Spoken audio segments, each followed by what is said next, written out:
అందరికీ నమస్కారం. ఈరోజు మనం చెప్పుకోబోయే కథ పేరు కరణం గారి బైబిల్ పట్టణం. నేను చాలా సంవత్సరాల తర్వాత మా మామిడి తోటలో పైకం తీసుకోవడానికి మా ఊరు వచ్చాను. ఎప్పుడూ నాన్నే చూసుకునేవాడు ఇవన్నీ కూడా. నేను మా మేనత్త ఇంట్లో అడుగుపెట్టానో లేదో, రాజు కరణం మావయ్య చనిపోయాడు, ఎలాగూ వచ్చావు కదా, పదా వెళ్ళి వద్దామంటూ బయలుదేరదీసింది మా అత్త. మా మధ్య ఏమీ చుట్టరికం లేకున్నా ఊరిలో పిలుపులన్నీ అలానే ఉంటాయి. అక్కడికి వెళ్ళాక కరణం గారు ఎప్పుడు మతం పుచ్చుకున్నారా అని ఉండబట్టలేక నాకు కాస్త పరిచయం ఉన్న మాస్టర్ గారిని అడిగాను. అయ్యో, అలాంటిది ఏమీ లేదయ్యా అన్నారు ఆయన కంగారుగా. మరి టేప్ రికార్డుల్లో బైబిల్ పట్టణం ఏమిటండి అన్నాను ఆశ్చర్యంగా.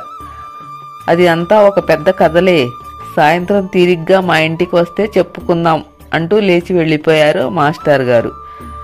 అక్కడ నాకు పెద్దగా ఎవరో తెలియకపోవడంతో అరగంటలో ఇంటికి వచ్చేశాను. సాయంత్రం మాస్టర్ని కలిసి వస్తాను అని అత్తకు చెప్పి బయలుదేరాను.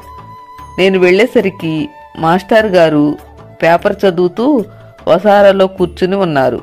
నన్ను చూడగానే, ఏమేవ్, కథ కోసం రాజు వచ్చాడు, కాస్త కాఫీ పట్టుకురా అన్నారు.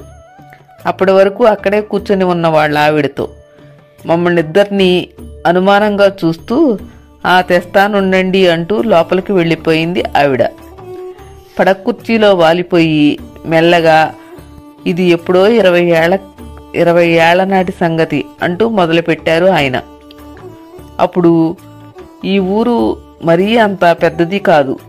ఊరికి ఒక చివర చర్చి, మరొక చివర రాములవారి గుడి ఉండేది. అది ఎప్పుడో బ్రిటిష్ కాలం నుండి ఉండేదట. చర్చి ఫాదర్ అందరితో ఆదరంగా మాట్లాడేవాడు. అందుకే మతం తీసుకొని మాలాంటి వాళ్ళ ఇంటికి కూడా అతనికి ఆహ్వానం ఉండేది. ఒకసారి ఎక్కడో ఫారిన్ నుంచి మత గురువు ఇక్కడికి వస్తున్నాడట. అతను చెప్పే బైబిల్ పఠనం వినడానికి రమ్మని కరణం గారింటికి వచ్చాడు. ఏమయ్యా, మేము ఏమైనా మతం పుచ్చుకున్నామనుకున్నావా అంటూ కోపంతో చర్చి ఫాదర్ని గెంటేసినంత పని చేశాడు కరణం గారు. అయ్యా, మీరే అలాగంటే నేను ఏమి చెప్పేది? మీరు ఊరు పెద్ద, మీరు వచ్చి ఒక్క 10 నిమిషాలు కూర్చుంటే చాలు.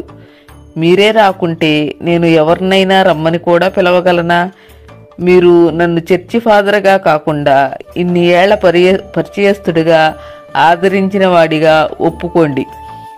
మీరు ఊరు పెద్దగా వస్తున్నారు, అంతేకాని ఇందులో ఏమీ లేదు అని ఎంతో నచ్చజెప్పాడు. మీకు తగిన గౌరవ ఏర్పాట్లు చూసే బాధ్యత నాది అని అతి కష్టం మీద కరణం గారిని ఒప్పించాడు. సరే, ఆ రోజు రానే వచ్చింది. కరణం గారు వెళితే మరి ఊరంతా వెళ్ళక తప్పుతుందా? అతనితో పాటే మేమంతా. అది రాత్రి 8 గంటల సమయం. అప్పుడైతేనే అందరికీ కావలసినంత తీరిక 7 గంటలకే భోజనాలు కానిచ్చి బయలుదేరాము. చర్చి ఆవరణ అంతా పండగ వాతావరణంలా ఉంది. కరణం గారికి మంచి దివాణం వేయించారు. మాలాంటి పెద్దలకు మంచి కుషన్ కుర్చీలు వేయించారు. ఆ ఏర్పాట్లు చూసి కరణం గారు చిన్నపిల్లాడిలా చాలా సంతోషపడిపోయారు కూడా. ఆ తరువాత చర్చి ఫాదర్ వచ్చిన ఆ విదేశీయుడికి అందరినీ గొప్పగా పరిచయం చేశాడు. సభ మొదలైంది. అతను మంచి ఇంగ్లీష్లో చెప్పటం మొదలుపెట్టాడు. ఆ ఉచ్చారణ ఎంతో ఆకట్టుకునేటట్టు ఉంది. కానీ మాకు అందులో ఓ గాడ్ అనే ఒక్క పదం తప్ప ఏమీ అర్థం కాలేదు. ఏదో 10 నిమిషాల్లో కరణం గారు వెళితే మేము వెళ్ళొచ్చు కదా అని కూర్చున్నాం. 10 నిమిషాలు కాస్త గంట అయ్యింది. కరణం గారు అలాగే ఉన్నారు. ఆయన ఎప్పుడు లేస్తారా అని మేము కాచుకుని కూర్చున్నాం. సరే, ఇంకో గంట గడిచింది. ఉండలేక నేను వెళ్ళి చూస్తే ఏముంది, హాయిగా నిద్రపోతున్నారు కరణం గారు అతన్ని లేపలేక వదిలి వెళ్ళడం కుదరక ఉండిపోయాము. మాతో పాటు ఊరంతా కూడా అలాగే ఉండిపోక తప్పలేదు. రాత్రి 2 గంటలకు అతను చెప్పడం ఆపాడో లేదో ఇట్టే నిద్రలేచేశారు కరణం గారు తన మాట మన్నించి ఉన్నందుకు ఎంతో సంతోషపడిపోయాడు.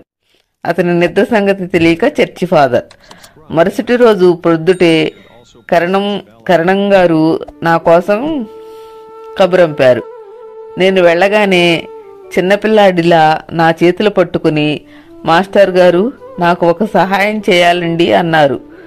చెప్పండి, ఏం చేయాలో అన్నాను. అతని కళ్ళల్లో తడి చూస్తూ అయోమయంగా, కొన్ని సంవత్సరాల నుండి నిద్రలేమితో బాధపడుతున్నానని మీకు తెలుసు కదా.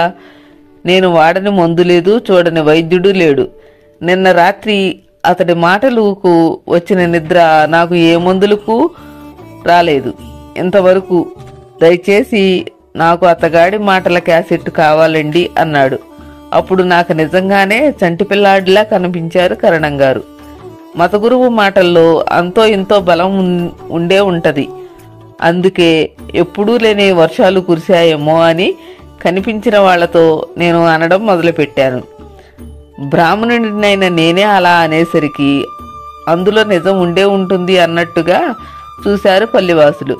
అలా కరణం గారి బాధ, అతగాడి గౌరవం దృష్టిలో పెట్టుకుని ఆ వారమే బాగా కురిసిన వర్షాన్ని కూడా అడ్డం పెట్టుకుని కథ నడిపించాను. ఆ మత గురువు మాటలు రోజూ వింటే ఊరు బాగుంటుందని అందరూ వినక్కర్లేదు, ఊరి పెద్ద ఒక్కడే వింటే చాలు అని చర్చి ఫాదర్తోనే చెప్పించాను. అందులో నిజం ఉన్నా లేకున్నా ఊరి కోసం అన్నారు కదా, చేస్తే తప్పేముంది అని కరణం గారిని ఒప్పించారు ఊరి జనం అంతా కలిసి. అదిగో అప్పటి నుంచి ఊరి కోసం అలా వింటూనే ఉన్నారు అందరి దృష్టిలో. అసలు నిజం తెలిసింది కరణం గారికి, నాకు, ఫాదర్ గారికి మాత్రమే. వాళ్ళిద్దరూ ఇప్పుడు లేరు. ఇప్పుడు నేను పోయే వరకు మాత్రం ఎవ్వరికీ చెప్పకు అన్నారు కథ ముగిస్తూ మాస్టారు. అలాగే మాస్టారు, మాట తప్పును అని చెప్పి నాకు కూడా ఊరు వెళ్లే సమయం అవుతుంది అని చెప్పి వచ్చేశాను. అప్పుడు కాబట్టి అలా ఒకరి బాధను ఒకరు అర్థం చేసుకున్నారు. ఆప్తులుగా ఒకరి బాధను అందరూ పంచుకున్నారు. మానవత్వమే తప్ప మతం కనిపించలేదు నాకు ఎక్కడ మాస్టర్ గారి మాటల్లో.